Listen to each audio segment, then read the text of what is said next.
জয় দিয়ে বাংলাদেশের বিশ্বকাপ মিশন শুরু, ট্রফি জেতার প্রত্যাশায় ক্রিকেট প্রেমীরা।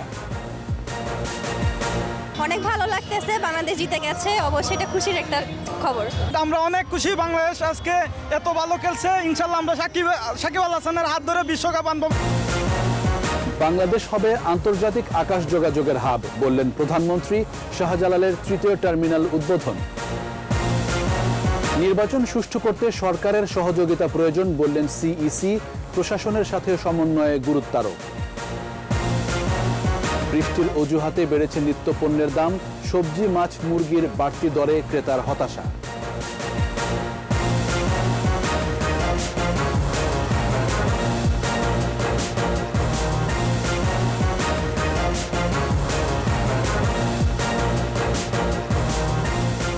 শুনছিলেন ফার্স্ট সিকিউরিটি ইসলামী ব্যাংক লিমিটেড সংবাদ শিরোনাম।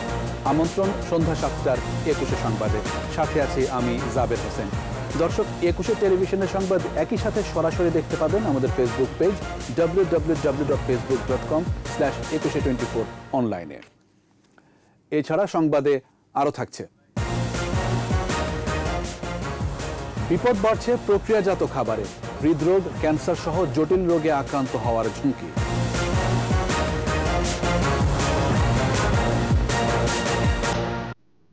শুরুতেই ফার্স্ট সিকিউরিটি ইসলামী ব্যাংক লিমিটেড বিশ্বকাপ ক্রিকেট 2023।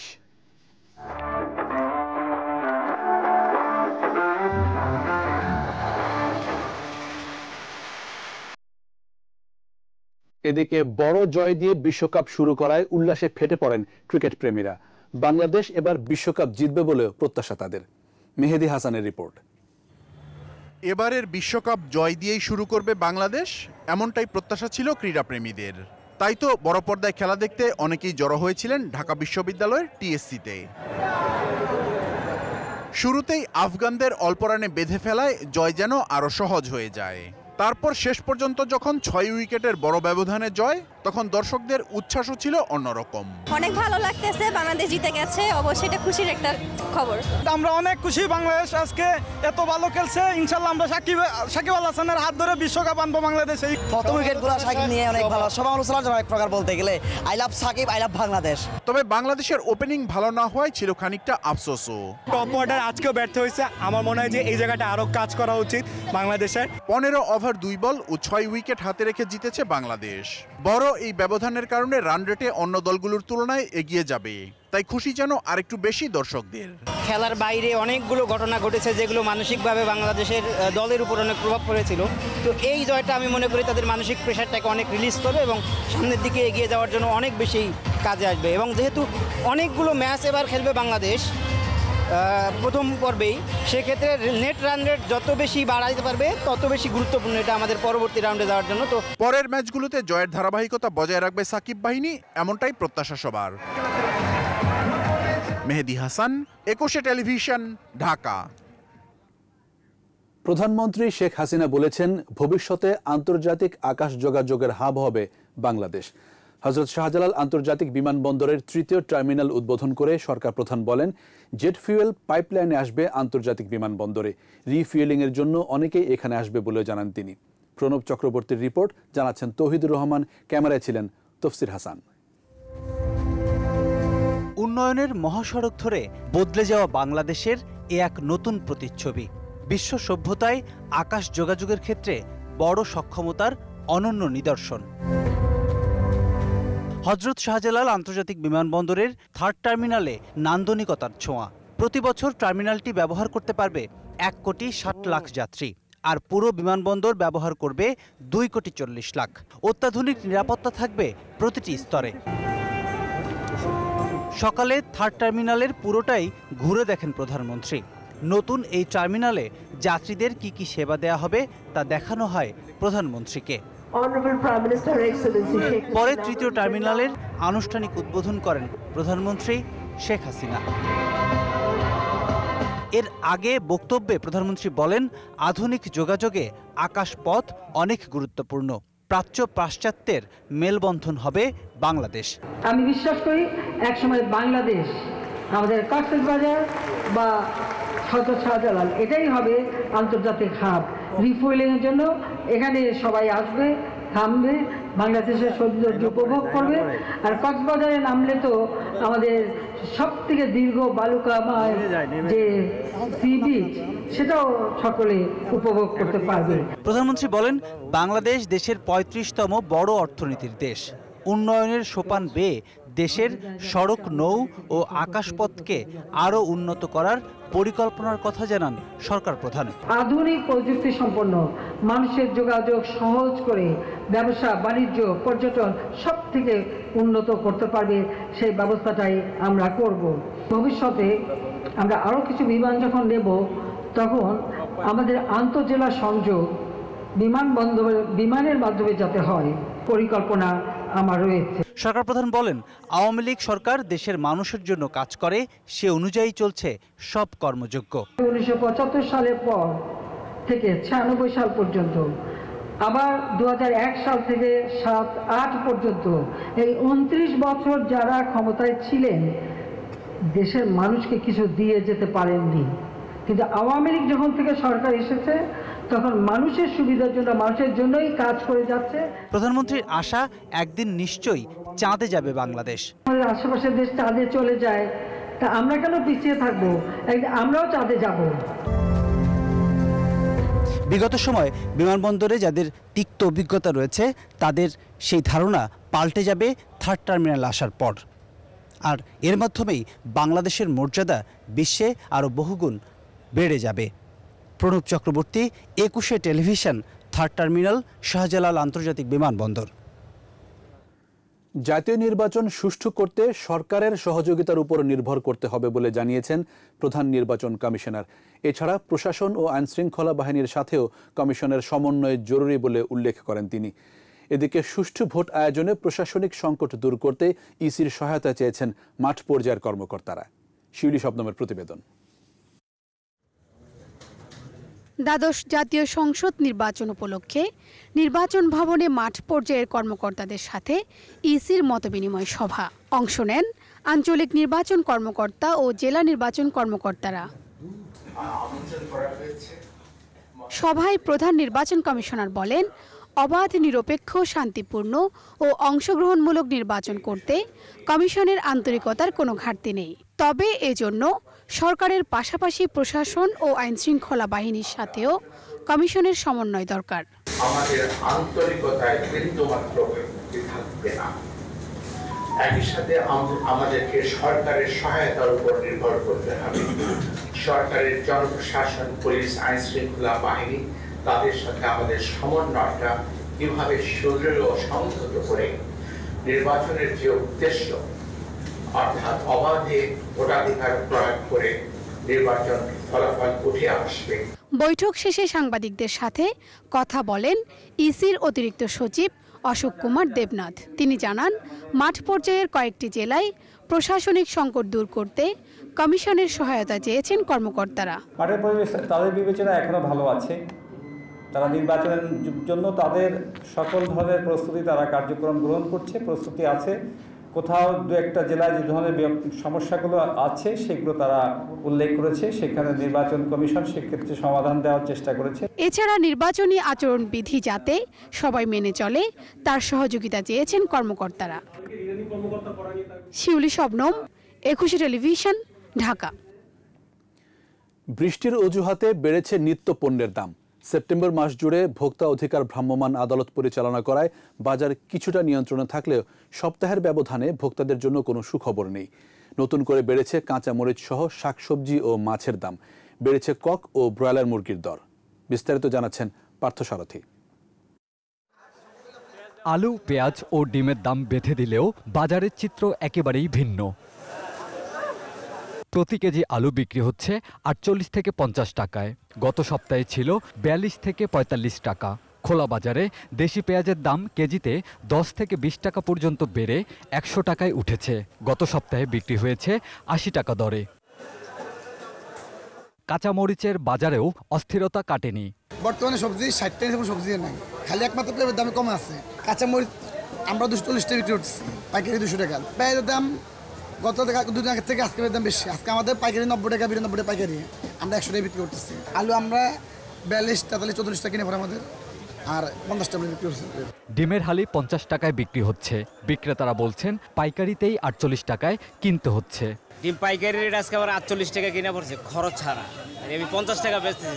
মাছের বাজারে ক্রেতারা রীতিমতো হিমশিম খাচ্ছেন। নদী ও হাওরের মাছ আগে থেকেই দামি, চাষের মাছের দামও এখন বেশ চড়া। ইলিশেও সুখবর নেই, বিক্রেতারা বলছেন সরবরাহ কম। বড় রুই মাছ 6-7 কেজি ওজনের 600 টাকা কেজি, 4 কেজি ওজনেরগুলো 500 টাকা কেজি, কাতল মাছ 4 কেজি ওজনের 450 টাকা কেজি, কালীবাউস মাছ 500 টাকা কেজি, পোয়া মাছ 400 টাকা কেজি, টোনা মাছ 350 টাকা কেজি। 1 কেজির নিচে ইলিশের দাম 1200 টাকারও বেশি, আর কেজির উপরে গেলেই দাম চাওয়া হচ্ছে 16 থেকে 1700 টাকা। এক সপ্তাহের ব্যবধানে ব্রয়লার ও সোনালী মুরগির দরও বেড়েছে। বর্তমানে স্যার ব্রয়লার ছিল 170-75, এখন 185-90 টাকা স্যার কিনা, 200 টাকা কেজি ব্যস্ত হয়। আর সোনালী মুরগি বেচছি আমরা 300 টাকা কেজি, বর্তমানে আপনি 320 টাকা 310 টাকা কিনা পড়ে, 330-40 টাকা নিচে বেচা যায় না। পার্থ সারথী, 21 টেলিভিশন, ঢাকা। বিপদ বাড়ছে পিৎজা, বার্গার ও কোল্ড ড্রিঙ্কসের মতো অতি প্রক্রিয়াজাত খাবারে। বিশ্বের বিভিন্ন দেশে প্রায় 3.5 লাখ মানুষের ওপর 15 বছরের গবেষণা শেষে বিজ্ঞানীরা জানিয়েছেন নিয়মিত অতি প্রক্রিয়াজাত খাবার গ্রহণকারীদের হৃদরোগ, ক্যান্সার, উচ্চ রক্তচাপ, স্ট্রোক, ডায়াবেটিস, মুটিয়ে যাওয়ার মতো রোগে আক্রান্ত হওয়ার সম্ভাবনা 24%। শুধু তাই নয়, কৃত্রিম মিষ্টিযুক্ত খাবারে বাড়ে হতাশা। রিপোর্ট দুলি মল্লিকের। কর্মব্যস্ত এই জীবনে সঠিক খাবার খেতে মানুষ কতটুকু সময় ব্যয় করে? বেশিরভাগ ক্ষেত্রেই অফিসে, কাজের ফাঁকে, দুপুরে কিংবা বিকেলে সবচেয়ে সহজলভ্য ও সস্তা খাবারটাই বেছে নেয় তারা। কেউ কাপ নুডলসে একটু গরম পানি ঢেলে পেট ভরেন, সঙ্গে থাকে কোনো ঠান্ডা বা কোমল পানীয়। এসব অতি প্রক্রিয়াজাত খাবার স্বাস্থ্যের জন্য কতটা ক্ষতিকর কেউ কি তা জানেন? সম্প্রতি বিশ্বের সবচেয়ে বড় হৃদরোগ বিষয়ক সম্মেলন ইউরোপিয়ান সোসাইটি অব কার্ডিওলজির বার্ষিক বৈঠকে প্যাকেটজাত অতি প্রক্রিয়াজাত খাবারের স্বাস্থ্য ঝুঁকি তুলে ধরেন গবেষকরা। একটি গবেষণা চালানো হয় প্রায় 15 বছর ব্যাপী 10,000 নারীর ওপর, অপরটি হয় বিশ্বের বিভিন্ন দেশের 3,25,000 মানুষের ওপর। প্রথম গবেষণা ফলাফল বলছে যেসব নারী নিয়মিত অতিমাত্রায় অতি প্রক্রিয়াজাত খাবার গ্রহণ করেন তাদের 39%ই উচ্চ রক্তচাপে ভোগেন। দ্বিতীয় গবেষণা বলছে অতি প্রক্রিয়াজাত খাবার গ্রহণকারী নারী পুরুষের মধ্যে 24% হৃদরোগ, স্ট্রোক, রক্তে পর্যাপ্ত অক্সিজেনের অভাবে বুকে ব্যথার মতো রোগে আক্রান্ত হন। And we're having additional salt and we're having additional sugar. This is causing inflammation inside of our bodies. এছাড়া প্রতিদিন একজন মানুষ তার খাবারের তালিকায় অতি প্রক্রিয়াজাত খাবারের পরিমাণ 10% বাড়ালে তার হৃদরোগে আক্রান্ত হওয়ার ঝুঁকি 6% বাড়ে। গবেষণা বলছে অতি প্রক্রিয়াজাত খাবারে অতিরিক্ত চিনি, সোডিয়াম, শর্করা বা স্যাচুরেটেড ফ্যাট থাকে, লবণের পরিমাণও থাকে বেশি। এসব উপাদান দীর্ঘস্থায়ী রোগের ঝুঁকি বাড়ায়। তবে সব খাবারই অতি প্রক্রিয়াজাত খাবার নয়। যেসব প্যাকেটজাত খাবারে অচেনা উপাদান, প্রচুর পরিমাণে শর্করা, চিনি ও লবণ থাকে সেগুলোই অতি প্রক্রিয়াজাত খাবার হিসেবে বিবেচিত। এর আগে গেল বছর ব্রাজিলের সাও পাওলো বিশ্ববিদ্যালয়ের গবেষণায় বের হয়ে আসে ভয়াবহ তথ্য। এতে বলা হয় রেডি টু ইট খাবার খাওয়ার কারণে দেশটিতে 57,000 মানুষ অকাল মৃত্যুর শিকার হয়। দুলি মল্লিক, 21 টেলিভিশন। নিচ্ছি সংবাদ বিরতি। যখন ফিরছি তখন অন্যান্য খবরের সঙ্গে আরও থাকবে। টানা বৃষ্টিতে বিভিন্ন স্থানে জলাবদ্ধতা, রোপা আমন, শাকসবজির ক্ষতি, ভেসে গেছে পুকুর ঘেরের মাছ।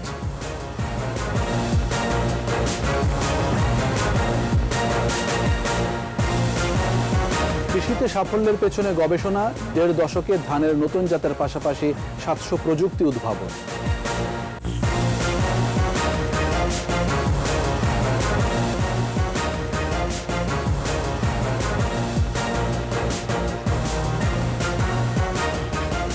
আবারও আমন্ত্রণ সন্ধ্যা 7টার 21 সংবাদে। প্রতিবেশী দেশ হিসেবে বাংলাদেশ ভারতের সমস্যা বহুমুখী। উদ্বেগ, উৎকণ্ঠা জিইয়ে না রেখে তা নিরসন করাই উত্তম। বাংলাদেশ ভারত বন্ধুত্ব সংলাপের পর্যালোচনায় উঠে এসেছে এসব আলোচনা। ইয়াকুব লিটুর ক্যামেরায় সিলেট থেকে আরও জানাচ্ছেন অখিল পোদ্দার।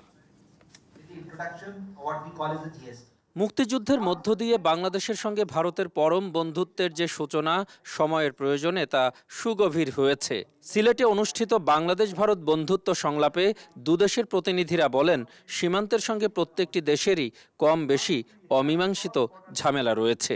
সেদিক থেকে বাংলাদেশ ভারতের সমস্যাগুলো মিটে যাবারও যথেষ্ট সুযোগ বিদ্যমান। আজকে টকস হচ্ছে, people to people talk, government to government talk, highest level talks between the Prime Minister and the Prime Minister, Honorable Prime Minister Bangladesh. We are on the right track. ট্র্যাকে হবে।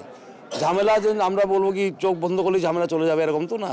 এটার জন্য you have to take positive steps, আর সেই positive continuous হতে হবে। আর আমি দেখছি কন্টিনিউয়াস স্টেপ হচ্ছে বাংলাদেশের গভর্নমেন্ট এবং ভারতবর্ষের গভর্নমেন্টের সঙ্গে, ঝামেলা মিটে যাবে আশা করি। সৌহার্দ্য আর মৈত্রীর শক্ত বন্ধন গড়তে উভয় দেশের প্রতিনিধিদের অগ্রণী ভূমিকা নেয়ার আহ্বান জানান ভারতীয় high commissioner. These kind of discussions give us a perspective for the future. So I think this is a very important initiative, and this is has been going on for some time. This is the second edition of the Silchar-Sylhet dialogue, and we really hope that this can continue forward. বর্তমান সময়ের challenge মোকাবেলায়, বৈশ্বিক সংকটগুলো মোকাবেলার ক্ষেত্রে আমরা পারস্পরিক সৌহার্দ্য, সম্প্রীতি, সহযোগিতার বন্ধনটাকে আরও বেশি দৃঢ় করতে হবে। রাজনীতিবিদ, সংসদ সদস্য, একাডেমিয়া সকলেই আছে।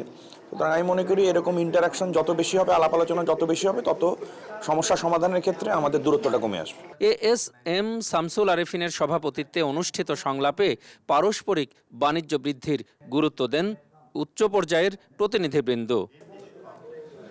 নির্বাচনের আগে ভারত এবং বাংলাদেশের মধ্যকার এই সংলাপ বিশেষ গুরুত্বই শুধু বহন করে না, আগামীতে দুদেশের মধ্যকার যে বিবদমান সমস্যাগুলো রয়েছে তার সমাধানেও এটা পাথেয় হয়ে থাকবে।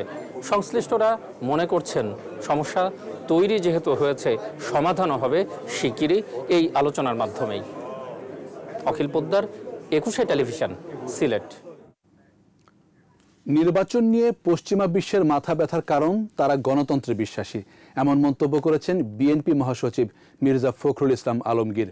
রাজধানীর ইনস্টিটিউশন অফ ইঞ্জিনিয়ার্স মিলনায়তনে আয়োজিত শিক্ষক সমাবেশে বিএনপি মহাসচিব বলেন, স্যাংশন ও ভিসা নীতির ওপর নির্ভর না করে আন্দোলনের মাধ্যমেই সরকারের পতন ঘটানো হবে। গণমাধ্যমকে নিয়ন্ত্রণ করতে অদৃশ্য শক্তি ব্যবহার করা হচ্ছে এমন অভিযোগ করে মির্জা ফখরুল বলেন, এই শক্তি দিয়ে ক্ষমতায় টিকে থাকতে পারবে না সরকার।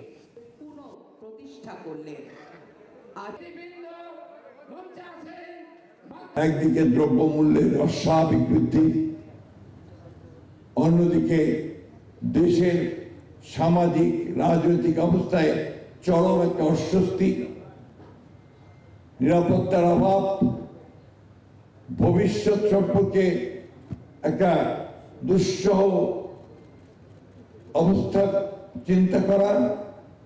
অন্যদিকে আপনারা যেখানে কাজ করছেন সেই শিক্ষা ব্যবস্থায় চরম নৈরাজ্য। কয়েকদিনের টানা বৃষ্টিপাতে দেশের বিভিন্ন স্থানে সৃষ্টি হয় জলাবদ্ধতা। কিছু স্থানে পানি নামতে শুরু করলেও এখনও তলিয়ে আছে ফসলি জমি, বাড়িঘর ও রাস্তাঘাট। বাড়িঘর ও সড়কে পানি থাকায় ভোগান্তিতে মানুষ। টানা বৃষ্টিতে রোপা আমন সহ নষ্ট হয়েছে শাকসবজি, ভেসে গেছে পুকুরের মাছ। প্রতিনিধিদের তথ্য, ছবিতে মাসুম আলিসার প্রতিবেদন। কয়েকদিনের ভারী বর্ষণে জনজীবন বিপর্যস্ত হয়ে পড়ে। নেত্রকোনায় ডুবেছে ফসলি জমি, তলিয়ে গেছে বিভিন্ন এলাকার রোপা আমন, নষ্ট হচ্ছে শাকসবজি, ভেসে গেছে পুকুরের মাছ। ক্ষতির মুখে পড়েছেন কৃষক। পানি উন্নয়ন বোর্ড জানায়, টানা বৃষ্টিতে সোমেশ্বরী, উবদাখালী, ধনু সহ নদ নদীর পানি বৃদ্ধি পেলেও বিপদ সীমার নিচ দিয়ে বইছে। 14 কাঠা জমি এই যে সাদা হটপট হয়ে গেছে, 2 ফুট পানি উঠছে উপরে।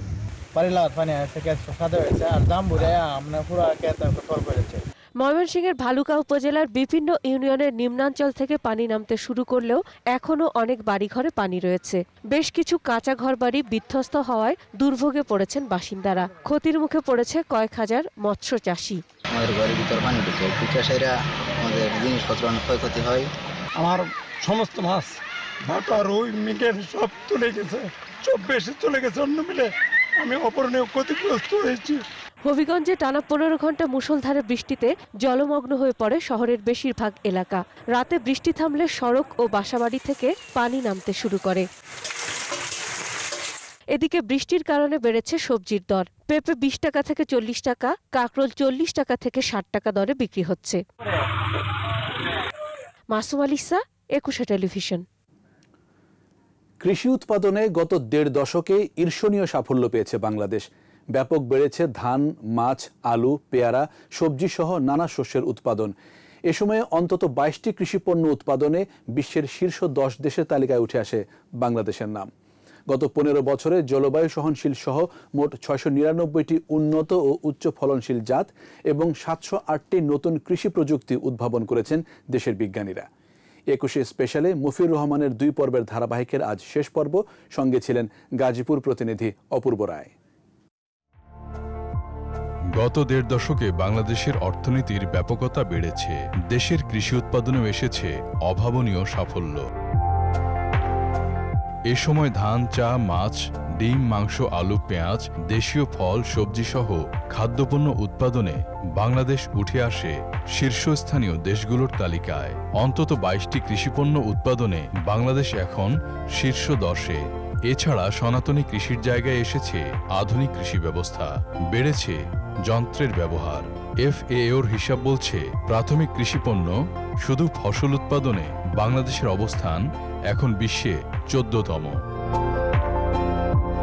বর্তমানে বাংলাদেশ বিশ্বে ধান উৎপাদনে তৃতীয়, সবজি উৎপাদনে তৃতীয়, আম উৎপাদনে সপ্তম, আলু উৎপাদনে ষষ্ঠ, পেয়ারা উৎপাদনে অষ্টম, চা উৎপাদনে চতুর্থ, পাট উৎপাদনে দ্বিতীয়, আভ্যন্তরীণ মুক্ত জলাশয়ে মাছ উৎপাদনে তৃতীয় এবং ইলিশ উৎপাদনে শীর্ষে রয়েছে।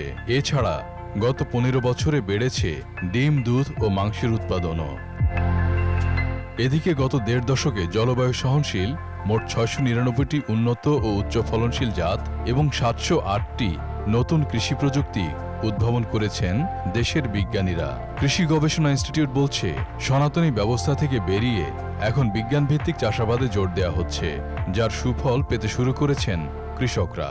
অঞ্চল ভিত্তিক এবং এই বিভিন্ন বৈশ্বিক যে মহামারী, এগুলোর সঙ্গেও যেন আমরা খাপ খেয়ে আমরা প্রযুক্তি দিতে পারি, জাত দিতে পারি, সেভাবে কিন্তু গবেষণা চালিয়ে যাচ্ছে। খুলনা, সাতক্ষীরা, তারপরে ওই যে কয়রা, এই অঞ্চলগুলোয় কিন্তু কোনো আবাদি হতো না। এখন গ্রীষ্মে এই অঞ্চলগুলো কিন্তু এই গ্রীষ্মকালীন টমেটো দিয়ে ভরে গেছে।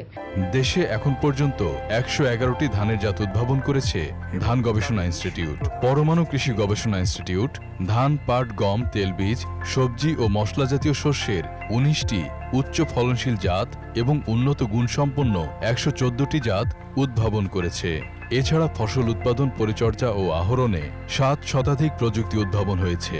আর এসব ফসলের জাত ও প্রযুক্তির বেশিরভাগই এসেছে গত ১৫ বছরে। আমরা খাদ্যের স্বয়ংসম্পূর্ণ, এখন পুষ্টিকে আমাদের টার্গেট করতে হবে। আমরা বিভিন্ন পুষ্টি সমৃদ্ধ ফল, সবজি, অন্যান্য ফসলও গবেষণা করে যাচ্ছি, ডাল, তেল ফসলও গবেষণা করে যাচ্ছে। এটাকে পুষ্টিমানগুলোকে আমরা দেখছি, আমাদের ল্যাবে টেস্ট করছে, এটাকে কিভাবে বাড়ানো যায় সেটার উপর আমাদের কাজ চলছে। উচ্চ ফলনশীল জাত উদ্ভাবন, কৃষি যান্ত্রিকীকরণের ফলে দেশ ক্রমশ এগিয়ে যাচ্ছে বাণিজ্যিক কৃষিতে। বিকশিত হচ্ছে কৃষি প্রক্রিয়াজাত শিল্প, যা কর্মসংস্থান ও খাদ্য নিরাপত্তায় ব্যাপক ভূমিকা রাখবে বলছেন সংশ্লিষ্টরা। মফিউর রহমান, ২১ টেলিভিশন, ঢাকা। গ্রাহকের ব্যবসা প্রতিষ্ঠান থেকে বৈদ্যুতিক মিটার চুরি করে সেখানে রাখা হয় মোবাইল নাম্বার। সেই নাম্বারে যোগাযোগ করলে বলা হয় চুরি হওয়া মিটার ফেরত পেতে দিতে হবে টাকা। বিকাশে নির্ধারিত অঙ্কের টাকা দিলেই মেলে হারিয়ে যাওয়া মিটারের সন্ধান। পাবনা থেকে রাজিউর রহমান রুমির প্রতিবেদন, জানাচ্ছেন মাসুম আলিসা। পাবনার ঈশ্বরদীর দাসুরিয়া বহরপুর এলাকায় বিভিন্ন ব্যবসা প্রতিষ্ঠান থেকে এক রাতে চুরি হয় ১৭টি বৈদ্যুতিক মিটার। মিটারের স্থানে এক টুকরো কাগজে মোবাইল নাম্বার লিখে ঝুলিয়ে রাখা হয়। যোগাযোগ করলে বলা হয় চুরি যাওয়া মিটার ফিরে পেতে দিতে হবে ৪ থেকে ৫,০০০ করে টাকা। রাজি হলে দেয়া হয় বিকাশ নাম্বার। ভুক্তভোগীরা জানান, বিকাশে টাকা দেবার পর সে স্থানে গিয়ে পাওয়া যায় চুরি হওয়া মিটার। তখন ওই মোবাইল নাম্বারে রিং দেই, দেওয়ার পরে বলতেছে যে ভাই আমরা তো পকেটিক চোর, আপনার মোবাইলটা চুরি, মিটারটা চুরি করেছি। নাম্বার রেখে গেছে, রেখে যাওয়ার পরে মনে করেন যে সকালবেলা আমরা ঠিক পাই, ঠিক পাওয়ার পরে এখন দেখি যে মিটার টিটার সব হারাই গেছে। পরে সে নাম্বারে কন্ট্যাক্ট করে তারপরে ৫,০০০ টাকার বিনিময়ে আমরা আবার মিটারটা ফেরত নিয়ে আসি। কোনো রকমই সাধারণ লোকের সম্ভব নয় কাজ করা। আমার মনে হয় এর সঙ্গে অফিসের লোক জড়িত। স্থানীয়রা বলেন, যারা এখনো টাকা দেননি তারা ফিরে পাচ্ছেন না মিটার। এভাবে মিটার চুরির ঘটনায় ক্ষুব্ধ তারা। যেভাবে তারা ডিজিটাল কায়দায় চুরি করতেছে, এরকম চোর আগে কখনো আমরা দেখিনি আর কি, যে মিটার খুলে নিয়ে আবার খাম্বার সাথে নাম্বার বেঁধে দিয়ে যাচ্ছে। যারা মোবাইল নাম্বার দিয়ে থুয়ে যায়, টাকা নেয়, তারপরে মিটার আবার তারা হচ্ছে কোনে আছে এরা জানা দেয়। তাহলে এ দেশে পুলিশ প্রশাসন অনেক শক্তিশালী আইন শৃঙ্খলা আছে, তারা তো তার কাছে জিম্মি। ঘটনার সাথে বিদ্যুৎ বিভাগের কেউ জড়িত থাকলে তার বিরুদ্ধে ব্যবস্থা নেওয়া হবে বলে জানান পল্লী বিদ্যুৎ সমিতির এই কর্মকর্তা। আগে তো ধরে দেবে যে অমুক চোর, তারাই ব্যবস্থা করবে, আমাকে কিছু বলা লাগবে না, আর তারাই ব্যবস্থা নেবে, আইনগত ব্যবস্থা নেবে। আর সেটা যদি চিহ্নিত হয় তখন তো আমরা বিভাগীয় ব্যবস্থা নিব।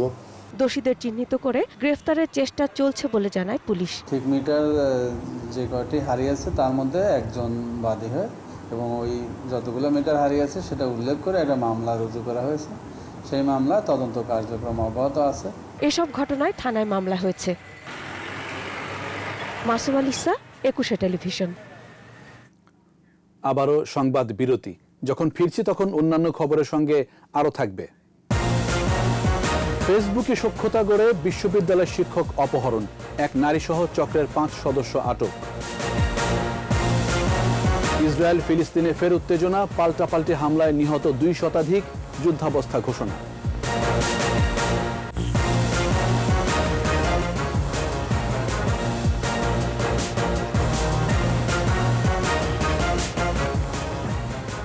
দেখছেন সন্ধ্যা 7টার 21 সংবাদ। নোয়াখালীতে গড়ে উঠছে উন্নত জাতের মহিষের খামার। শুধু খামারই নয়, বাড়ির আঙিনায়ও মহিষ পালন করছেন নারীরা। ফলে অনেকের অভাবের সংসারে ফিরেছে সচ্ছলতা। মুরাহ জাতের মহিষ পালন করে প্রান্তিক জনগোষ্ঠীর কর্মসংস্থান সৃষ্টির পাশাপাশি আয় বৃদ্ধির সম্ভাবনা তৈরি হয়েছে। নোয়াখালী প্রতিনিধির তথ্য ছবিতে মাসুম আলিসার প্রতিবেদন। মহিষ পালন করে স্বাবলম্বী হচ্ছেন নোয়াখালীর গ্রামীণ নারীরা। একসময় শুধু বাথানায় মহিষ লালন পালন করা হতো, এখন চিত্র বদলেছে। উন্নত জাতের মুরাহ মহিষ শুধু খামারেই নয়, বাড়ির আঙিনাতেও করা হচ্ছে। এই জাতের মহিষ লালন পালন সহজ ও লাভজনক হওয়ায় নোয়াখালীর দক্ষিণাঞ্চলে গড়ে উঠেছে মহিষের খামার। মহিষের রোগ প্রতিরোধ ক্ষমতা বেশি, মৃত্যুর হারও কম। মহিষের মাংস ও দুধ গরুর মাংস ও দুধের চেয়ে বেশি পুষ্টিকর ও স্বাস্থ্যকর। ফলে দিন দিন এর দুধ ও মাংসের চাহিদাও বাড়ছে। চিন্তা করলাম গরু মহিষ দিয়ে একটা খামার করি। তখন তো আমার অত টাকা ছিল না, আমি একটা গরু আর 2টা মহিষ দিয়া শুরু করলাম। ওই থেকে আমার 20টা গরু আর 30টা মহিষ হয়েছে। ইন্ডিয়ান যে পাঞ্জাবের মুরা মোষ এবং পাকিস্তানি যে অরিজিনাল মুরা মোষ, এই মুরা মোষের দিকে উদ্যোগ গেল। এসব মহিষের খাবার সরবরাহ, দুগ্ধ আহরণ সহ সব ধরনের পরিচর্যাই করছেন গ্রামীণ নারীরা। দুধ ও জৈব সার বিক্রি করে সংসারে ফিরছে সচ্ছলতা। মহিষে লাভ বেশি, গরুর দুধের দাম কম, গরুর দুধ 40-50 টাকা, মহিষের দুধের দাম 100 টাকা 120 টাকা। গ্রামের চাহিদা বেশি, মানুষকে দিতে পারতেছি না। আমরা আগে তো মহিষের সেলা দিয়ে বীজ দিতাম, এখন সাগরিকার মাধ্যমে ভালো জাতের কৃত্রিম প্রজনন দিয়ে বীজ দিতেছি। সরকারি পল্লী কর্মসহায়ক ফাউন্ডেশন স্থানীয় বেসরকারি উন্নয়ন সংস্থা সাগরিকার মাধ্যমে প্রশিক্ষণ ও ঋণ দিয়ে গ্রামীণ নারীদের মহিষ পালনে উদ্বুদ্ধ করছে। এই প্রজেক্টের মূল উদ্দেশ্য হলো আমাদের এই চরাঞ্চলে মহিষের জাত উন্নয়ন এবং তাদের যে বর্জ্য ব্যবস্থাপনা, খামার পদ্ধতি, উদ্যোক্তা তৈরি করা। মহিষ পালনে খামারিদের নিয়মিত চিকিৎসা ও পরামর্শ দিচ্ছে প্রাণী সম্পদ বিভাগ।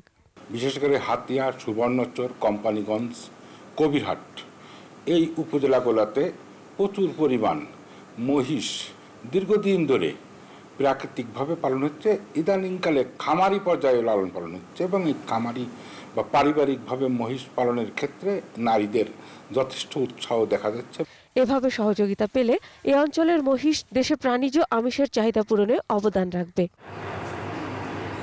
মাসুম আলিসা, 21 টেলিভিশন। প্রথমে ভর্তির জন্য সাহায্য প্রার্থনা, পরে ফেসবুকে সখ্যতা গড়ে তুলে উন্মুক্ত বিশ্ববিদ্যালয়ের প্রভাষককে অপহরণ, এমন অভিযোগে এক নারীসহ চক্রের 5 জনকে আটক করেছে অ্যান্টি টেররিজম ইউনিট। আহত অবস্থায় উদ্ধার করা হয় ওই প্রভাষককে। খিলগাঁও থানায় আয়োজিত এক সংবাদ সম্মেলনে অ্যান্টি টেরোরিজম ইউনিটের সাইবার ক্রাইম উইংয়ের পুলিশ সুপার ফারহানা ইয়াসমিন এই তথ্য জানান। তিনি জানান, নানা কৌশল অবলম্বন করে চক্রের সদস্যরা রাজধানীর খিলগাঁও এলাকা থেকে ভিকটিমকে অপহরণের পর একটি বাসায় আটকে রাখে। পরে মুক্তিপণের দাবিতে চালায় নির্যাতন। অভিযোগ পেয়ে তথ্য প্রযুক্তির সহায়তায় 5 জনকে গ্রেফতার করা হয়।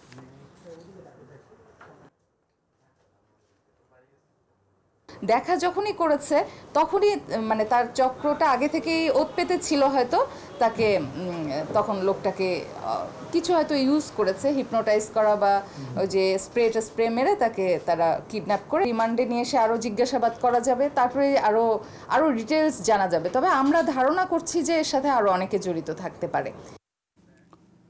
এবার ব্যবসা বাণিজ্যের খবর।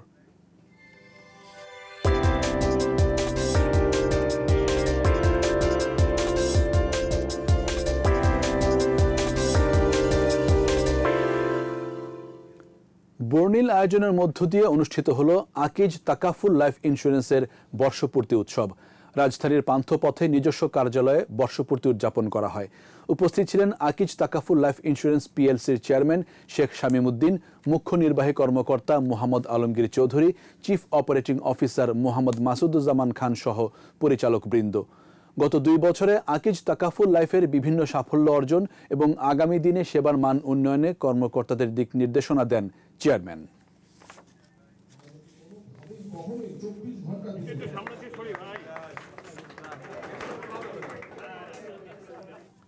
আর এরই সাথে শেষ করছি সন্ধ্যা 7টার 21 সংবাদ। যাবার আগে ফার্স্ট সিকিউরিটি ইসলামী ব্যাংক লিমিটেড সংবাদ শিরোনামগুলো আরও একবার। জয় দিয়ে বাংলাদেশের বিশ্বকাপ মিশন শুরু, ট্রফি জেতার প্রত্যাশায় ক্রিকেট প্রেমীরা। বাংলাদেশ হবে আন্তর্জাতিক আকাশ যোগাযোগের হাব, বললেন প্রধানমন্ত্রী। শাহজালালের 3য় টার্মিনাল উদ্বোধন। নির্বাচন সুষ্ঠু করতে সরকারের সহযোগিতা প্রয়োজন, বললেন সিইসি। প্রশাসনের সাথে সমন্বয়ে গুরুত্বারোপ। বৃষ্টির অজুহাতে বেড়েছে নিত্যপণ্যের দাম, সবজি, মাছ, মুরগির বাড়তি দরে ক্রেতার হতাশা।